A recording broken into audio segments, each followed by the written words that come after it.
shock. Brandt laughed. The sound drew the attention of the victor, who chose that same moment to pull off his helm.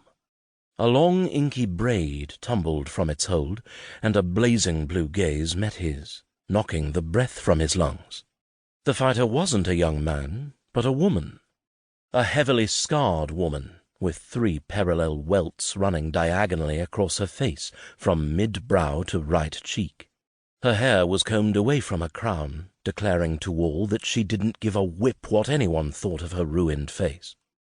A lesser mortal would have hidden behind a fringe or a veil, but with her proud mien and broadsword lifted in triumph, she was Athena incarnate.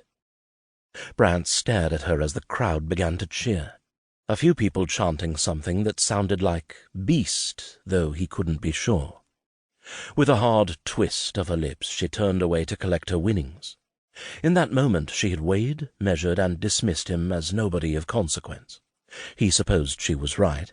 He was a poor, inconsequential stable-master, charged only with the welfare of the Duke of Bradburne's stables.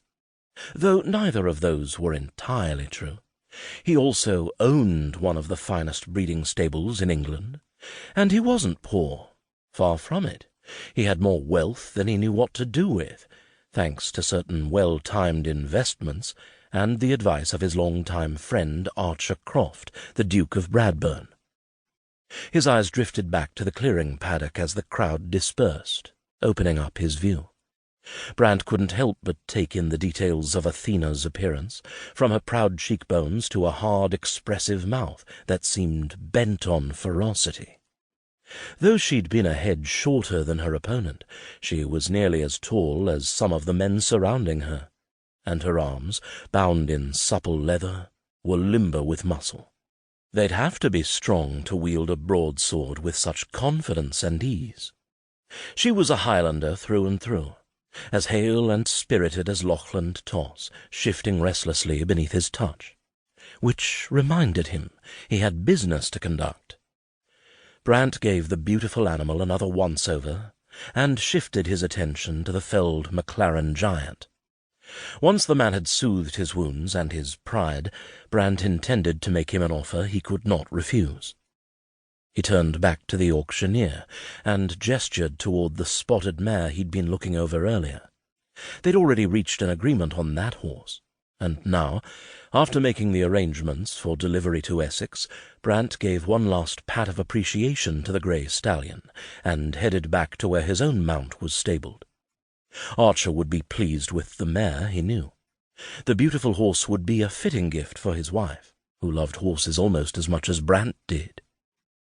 Having been raised at the Duke of Bradburne's estate, and as the son of the previous stable-master, he'd been surrounded by the animals all his life. They had always soothed him, giving him comfort as a boy, and then as a man, whenever his mind betrayed him by turning to things he'd rather not dwell upon any more, like his cold-blooded Scottish mother. Brandt loosed a shallow breath. He hadn't lived up past Hadrian's Wall since he was an infant, and he certainly had no memories of it. He had no memories of her either, and if the reluctance his father Monty had always shown in speaking of his birth mother told Brandt anything at all, it was probably best he didn't know. Shaking off his maudlin, unwelcome thoughts, he signalled for his horse. His mount, Ares, was brought forward quickly, and he motioned the horse toward the road when a female bellow and sounds of a scuffle reached his ears. Brandt closed his eyes and released a sigh. These Scots were always getting into barneys over something or the other.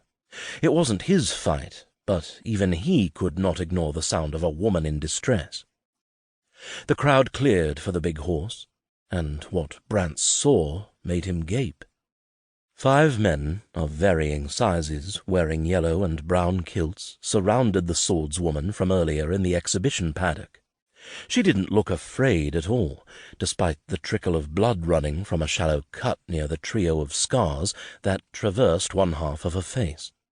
The bloody trail, combined with the lurid marks, should have made for a daunting picture, but instead she reminded him even more of a warrior goddess, utterly fearless. "You lost fair and square, Craig," she snarled, her fists